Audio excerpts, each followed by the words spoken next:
So they say in the NHL, three things you can't teach: bloodlines, size, and potential. Now this guy had all three. His brother Eric Lindros was considered one of the best young players of his generation. Went on to quite a decent NHL career, part of one of the biggest trades in NHL history, where the Nordiques drafted him. He didn't want to stay. He was eventually traded to the Flyers for a passel of players. Now, his brother Brett Lindros, although he had quality numbers and quality potential entering the NHL, a series of events cut his career at a young age. We're going to talk a little bit about that. But Brett Lindros, born Brett Alexander Blake Lindros on December 2nd, 1975, in London, but was raised in Toronto, is, of course, the younger brother of Eric Lindros. Now, 6'4", 220, 230 during his prime, played right wing.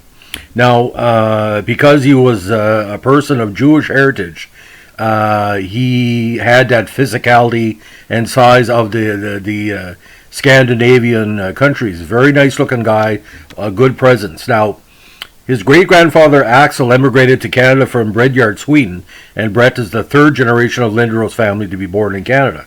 His father, Carl, was a very literate guy. He got a BA from the University of Western Ontario, where he played football, and was well enough to be drafted 30th overall by the Eskimos in the 1970 CFL college draft. Now, he also later became a chartered accountant, which Eric took up in a later time. Now, his mother, Bonnie, and his brother were kind of like one big team. Now, when Eric made the NHL, there was all kind of speculation when Brett was going to have his chance at the NHL.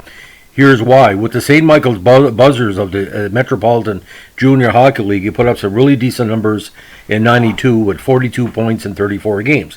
93, splitting time with Team Canada and the Kingston Frontenacs of the OHL, where he had 22 points in 31 games.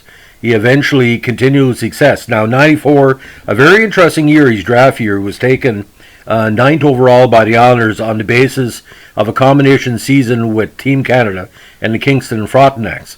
Now, with Team Canada, he had 14 points in 44 games, while with the Kingston Frontenacs, he had 10 points in 15 games. Now, 95 was an interesting campaign for him because he started the season in the OHL where he had 47 points in 26 games, but got the call-up because he was playing eligible with the Islanders, but he didn't really put up big numbers, a goal and 3 assists in 4 games.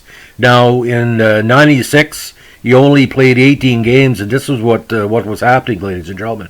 He suffered from numerous concussions during his early time in the OHL, Team Canada, and for the Islanders, which eventually led to his retirement on May 1st, 1996, due to post-concussion syndrome.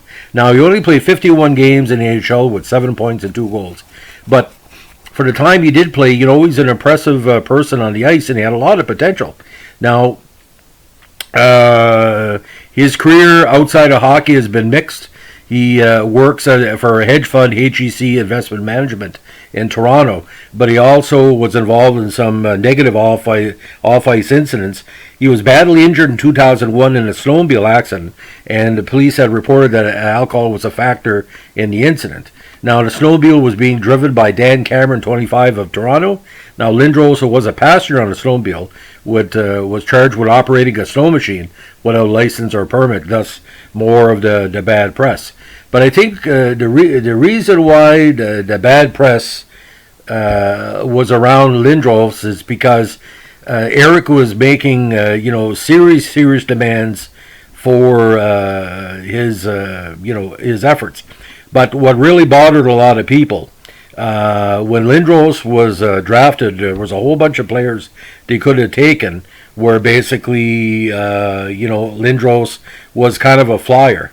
Now, when we look at his potential, like I said, they're hoping to be another Eric Lindros. Now, Eric Lindros had the same problem. He suffered from massive concussions his career because of off-ice incident. It really hampered his totals and his production. But like I said, Brett Lindros is still considered kind of a controversial subject because we in the media kind of built up the Lindros families and Lindros family, and we built up Brett to an extent I don't think even he could have kept up. But the problem is, at the time, there was a lot of massive problems with concussion going on in the NHL in different sports. Brett being a big guy, again, 6'4", 220, 230, and people were headhunting him as well. And the type of game he played, he was very physical. Like in those 33 games with New York, he had 100 minutes in penalties, which is 3 minutes penalties per game. And actually was kind of the same average the next year. So 147 minutes in penalties in 51 games, you're playing an aggressive style. But like I said, the size was there, the potential was there, and who knows, if he wouldn't have been injured so often, he probably would have had a decent career because he showed some, what they call the Lindros size and talent. Wouldn't that be amazing if the two Lindroses would have played on the same Flyer team, or later on? I think they would have done well together. But like I said, woulda, shoulda, coulda. Now, the second career for most pro athletes turned negative, but in case it turned positive, it was just a blip in 2001. We all make mistakes. My God, he was only, 26 years of age. People make mistakes, around that time in their life, and he paid for it in regards to facing charges and bad publicity. But like I said, he's had a decent life outside of hockey, and that's what we want for former NHLers.